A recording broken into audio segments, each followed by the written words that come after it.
नेत्र खुलेंगे। करो ध्यान साधना। आइए सुनते हैं श्रीमद् भागवत रहस्य में से भक्ति के कष्ट की निवृत्ति। श्री भागवत जी में मुख्य कथा है नंद महोत्सव की। इस कथा के भी 18 श्लोक हैं। श्री भागवत पर प्राचीन और उत्तम टीका श्रीधर स्वामी जी की है। उन्होंने किन्हीं सांप्रदायिक सिद्धांतों का सहारा न लेकर स्वतंत्र रीति से भागवत तत्व का विचार किया है। इस श्रीधर टीका पर वंशीधर महाराज की टीका है। उन्होंने कहा है कि हमारे ऋषि मुनियों ने निस्वार्थ भाव से इस ग्रंथ की रचना की है। श्रीमद् भागवत की महिमा का वर्णन कौन कर सकता है। भगवान तो श्री नारायण का ही रूप है। श्री भगवान जब गोलोक पधारे तब उन्होंने अपने तेज स्वरूप को इस ग्रंथ में रखा था। ऐसा 11 स्कंद में लिखा हुआ है। अतः भागवत भगवान की शब्दमयी साक्षात मूर्ति है। श्री कृष्ण की वाड्मय मूर्ति है। उद्धव जी ने जब पूछा कि आपके स्वर्गधाम गमन के बाद इस पृथ्वी पर अधर्म बढ़ेगा तो धर्म किसकी शरण में जाएगा, तब श्री भगवान ने कहा था कि मेरी भागवत का जो आश्रय लेगा उसके घर में कली नहीं जा सकेगा। श्री भागवत भगवान का नाम स्वरूप है। नाम स्वरूप से ही अन्य रूप सिद्ध होते हैं। मन की मैल को दूर करने के लिए ही ये भागवत शास्त्र है। मन को शुद्ध करने का साधन भागवत कथा है। ये कथा सुनने के बाद भी यदि पाप करना चालू रखेंगे तो यमदूतों की ओर से 2 चांटे और खाने पड़ेंगे। ईश्वर के साथ प्रेम करने का साधन ये भागवत शास्त्र है। मनुष्य पत्नी, धन संपत्ति, भोजन आदि के साथ जो प्रेम करता है परंतु प्रभु के साथ प्रेम नहीं करता है, इसलिए वो दुखी है। श्री रामानुजाचार्य के जीवन में एक प्रसंग हुआ था। रंगदास नाम का एक सेठ था। वो एक वेश्या पर अतिशय आसक्त था। एक दिन रंगदास और वो वेश्या प्रभु श्री रंगनाथ जी के मंदिर के पास से निकले।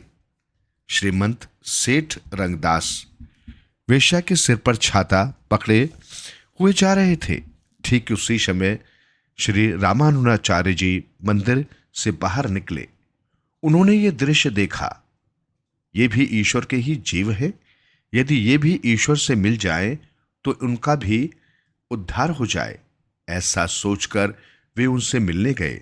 रास्ते पर जाकर वे उस रंगदास से मिले और बोले कि आप इस वेश्या से जो प्रेम करते हैं उसे देखकर मुझे बहुत आनंद हुआ। अस्थि और विष्ठा से भरी इस स्त्री से तुम प्रेम करते हो। इस स्त्री से तुलना में मेरे प्रभु श्री रंगनाथ जी अति सुंदर हैं। इस स्त्री से जैसा प्रेम करते हो ऐसा प्रेम प्रभु से करो। प्रेम करने योग्य तो एक परमात्मा ही है। ऐसा कहकर उन्होंने रंगदास को एक चांटा मारा। रंगदास की वहां समाधि लग गई। उसे श्री रंगनाथ जी का दर्शन हुआ।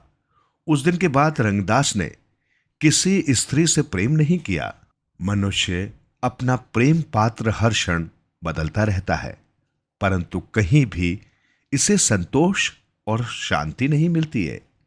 बाल्यावस्था में माता से प्रेम करता है, कुछ बड़े होने पर मित्रों से प्रेम करता है, विवाह हुआ तो पत्नी से प्रेम करता है, लेकिन कुछ समय बीत जाने के बाद अपनी उसी प्यारी पत्नी का तिरस्कार करने लगता है और उससे कहता है कि तेरे साथ विवाह करके मैंने बड़ी भारी भूल की है। उसके बाद वो पुत्रों से प्रेम करता है। उसके बाद वो धन से प्रेम करता है। प्रेम पात्र बदलते रहते हैं, इसलिए ईश्वर को ही प्रेम का पात्र बनाओ, जिससे प्रेम का पात्र बदलने का फिर प्रसंग ही ना आए। श्री भागवत शास्त्र बार बार सुनोगे तो परमात्मा से प्रेम बढ़ेगा। आजकल लोग भक्ति तो बहुत करते हैं परंतु भगवान को साधन और सांसारिक सुखों का साध्य मानकर, इसलिए भक्ति सार्थक नहीं होती और लोग दुखी होते हैं। श्री भगवान को ही साध्य मानो, संसार के सुखों को नहीं। कथा में हास्य रस गौण है। कथा किसी को हंसाने के लिए नहीं है। कथा तो ईश्वर को प्रसन्न करने के लिए है। श्रोताओं के हृदय में जो शोक जागृत करे वो शुद्ध। कथा शुद्ध हृदय से रोने के लिए है। मेरा आज तक का जीवन निरर्थक ही निकल गया, आदि भाव हृदय में जागे तो ऐसी कथा का श्रवण सार्थक हुआ। कथा सुनने के बाद पाप न छूटे और वैराग्य उत्पन्न न हो तो कथा का श्रवण किस काम का। श्री भागवत के दर्शन से, श्रवण से, पूजन से पापों का नाश होता है।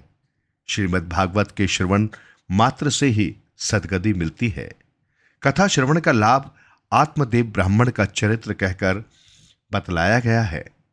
बिना दृष्टांत का सिद्धांत मन को नहीं छूता, अतः आत्मदेव ब्राह्मण का चरित्र कहा गया है।